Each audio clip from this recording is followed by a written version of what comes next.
Hey guys, I'm here with Peter from Mountaintop Koi in Pennsylvania, and we're gonna take a look at some of his cool fish. So every time we come back, there's like some really nice stuff. That's the goal.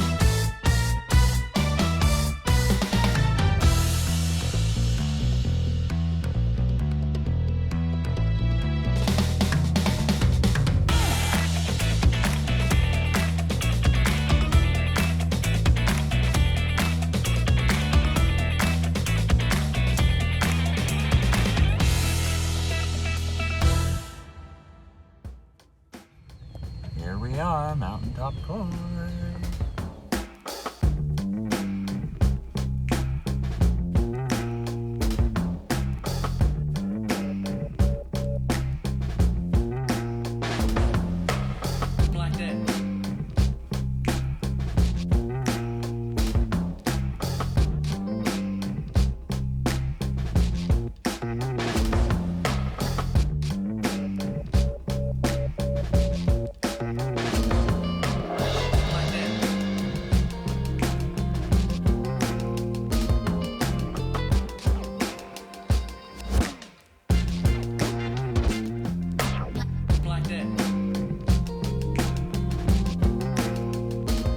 We are another epic adventure today at Mountaintop Koi. Gonna check out some fish and see what they have. Had her outside and she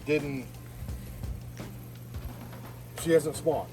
So nope. So sometimes what you can do is if you put another female in there and the other female spawns, that hormone or pheromone gets them to release their eggs and kind of gets them excited, and so that was my thought.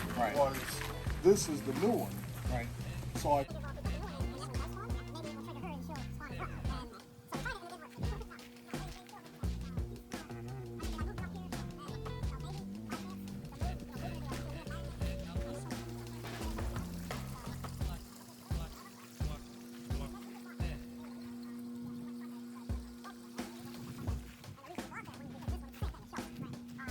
it's spawning, and I'm like, well, if it continues and we don't get a show spawn this year, then we're not going to have any show. Right. So I went and purchased this one.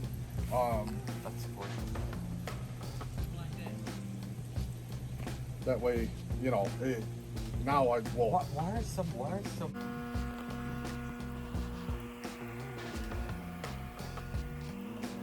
Oh my God! Yeah, these are like 2 weeks old. I didn't know they were that tiny. Oh yeah, these are, like I said, they're five times the size of what they are when they're born. But yeah, what you do with this is actually not Surrey spawn, but it's the same spawn, same thing as the Showa. Right.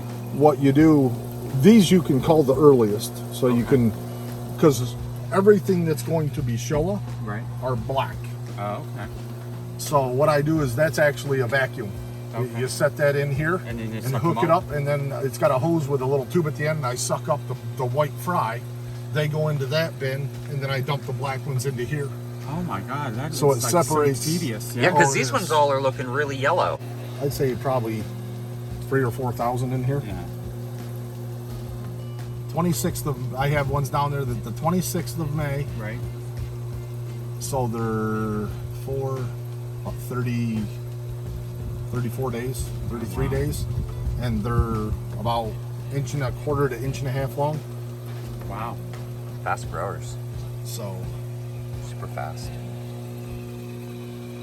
Isn't that crazy? Like, it just makes my mind. You ever have any issues with like string algae or anything in these systems? Sometimes when I first start them in the spring, normally string algae is it's a seasonal thing. So normally after winter, first thing in the spring, what it is your biological filtration, your biological bacteria isn't active enough. That was an apple falling on the metal. Wow. But the biological bacteria isn't active enough to consume the ammonia and everything.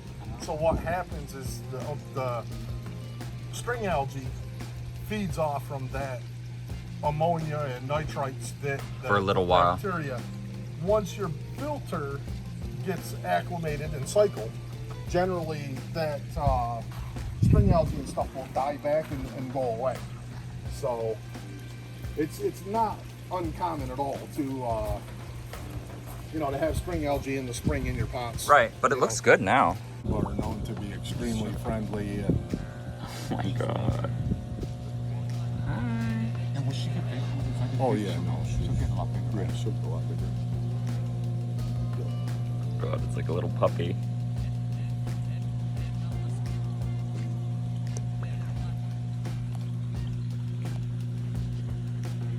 No, these fish even look better this year than. Every time we come back, that's there's the like goal. some really nice stuff. That's the goal, is to improve quality every year. That's like, honestly, that's, you know, kind of. I know, but people work for like years and years to get like crazy stuff, and it's like every year we come back, there's something really impressive. I know that. Like way more. Like I've been up since 5 this morning, and I'll go to bed tonight and probably a little more. It's a fish farm.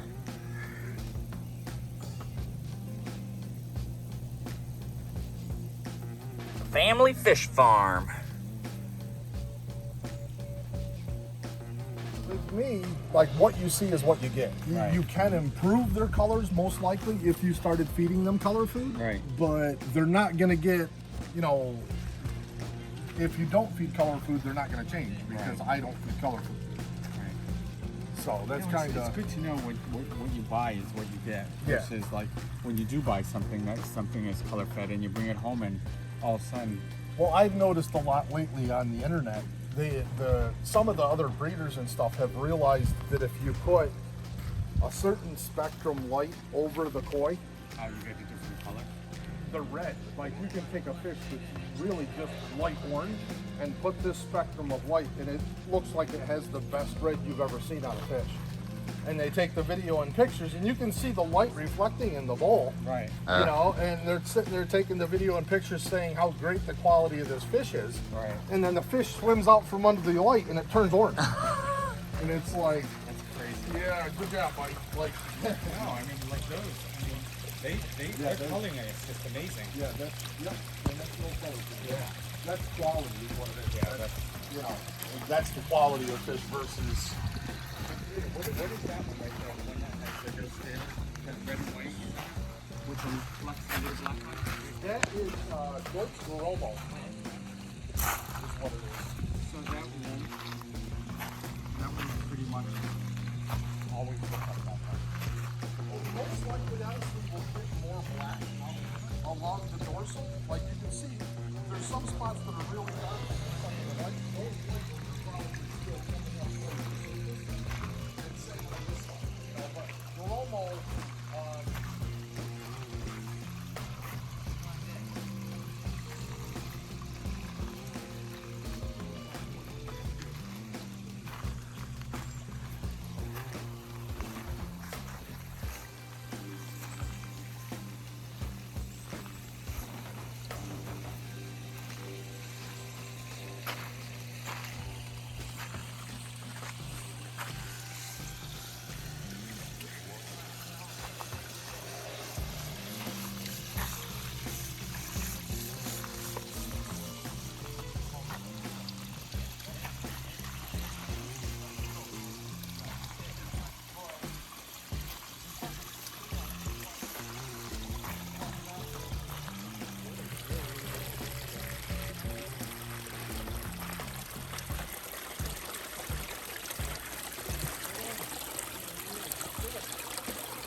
and as they mature, it'll darken into red. So it still stands a chance of turning red. Yeah.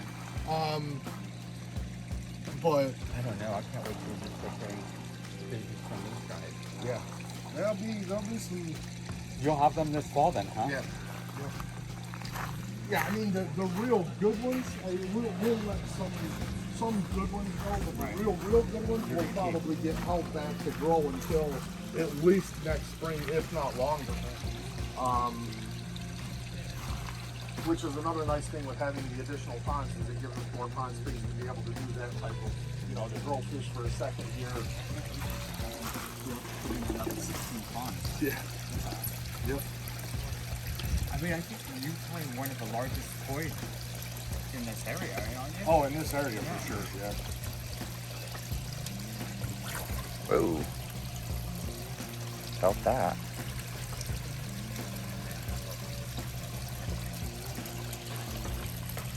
Yeah, that male is. Well, So is that a male and that's a female? no, they're both males. Oh, these are both males? These are both males. Yep.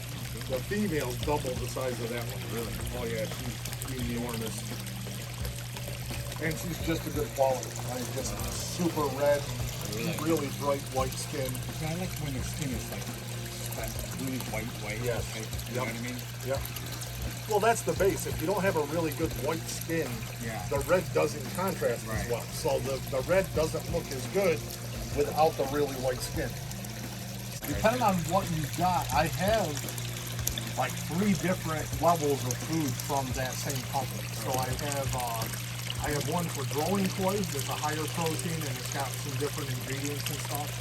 I have a staple, which is the basic, kind of deal, and then I have one that's for color.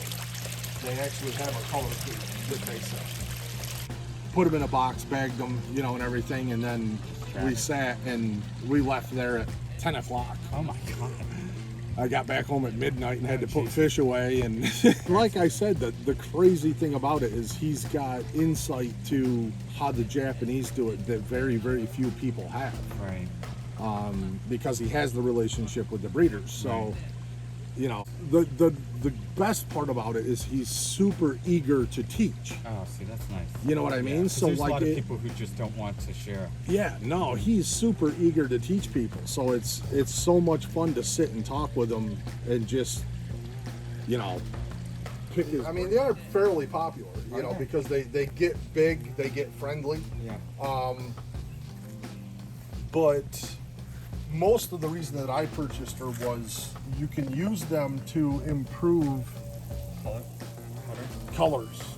Yeah. Because with them being albino, they don't transmit any melanin or any black in their side of the spawn. So you're going to get like a lot more, like a clearer pattern. Yes. Yeah. It clears fish up a lot, like when you use them for broodstock. So a lot of all this thing too is knowing what fish to put to what to possibly try to get. Yep. I mean, obviously it's not a direct science, but I mean, for the most part, you could try to. Well, that's one of the things this guy that I got these fish from. He told me what he would like for me to try is artificially spawning. Oh, okay. I've seen that. Yep. Yeah. He said, and the reason being is like with this show, when we put those 2 males with her that are over there. Right. I have several other males. Right. But they seem to be the best fit. Right. As far as, because both of them have a much heavier pattern than her. Yeah. She has a very light pattern. I like it. They have a very heavy pattern. So what you look for is a balance. Right. So we're doing a light pattern to a heavy pattern. So hopefully we get something kind of in between that's more, I guess, correct for a show. But I just love the fact that the red stands out so much on her, though. Yeah. You know what I mean? Like that red is like ridiculous on that head. Yep. I mean, it's red. Yep. But he said, what he said, ideally what you want to do is like with breeding her the first time.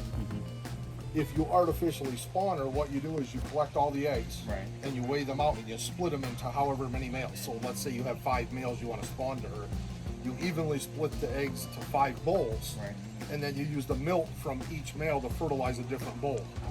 And then you put them in different ponds, and then you watch the progression as they grow to see which one developed or produced is the best.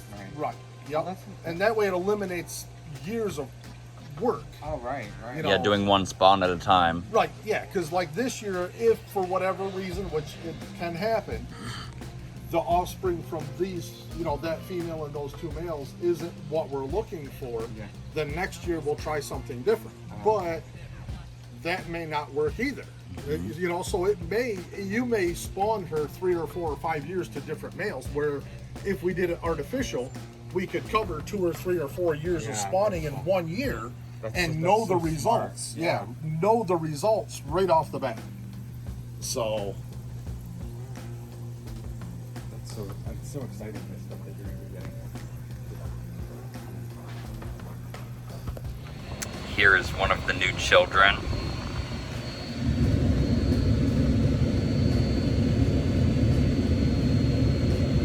He was from the grow out contest at Mountaintop Koi last fall, and he didn't win, but we had to go pick him up. So they were apparently very well fed before, because there's duty all over. These were just some of the $7 ones that I picked up for out in the pond. And these did not come from Mountaintop Koi, but little weather loaches. If you liked today's little adventure and video, why don't you smash that like button, share us, subscribe, follow us on Facebook at Xstream or on YouTube. And I think we have an Instagram. Even though it's not very active yet, I'm gonna get on that. So you guys have a great day, stay cool, and keep turtling, people.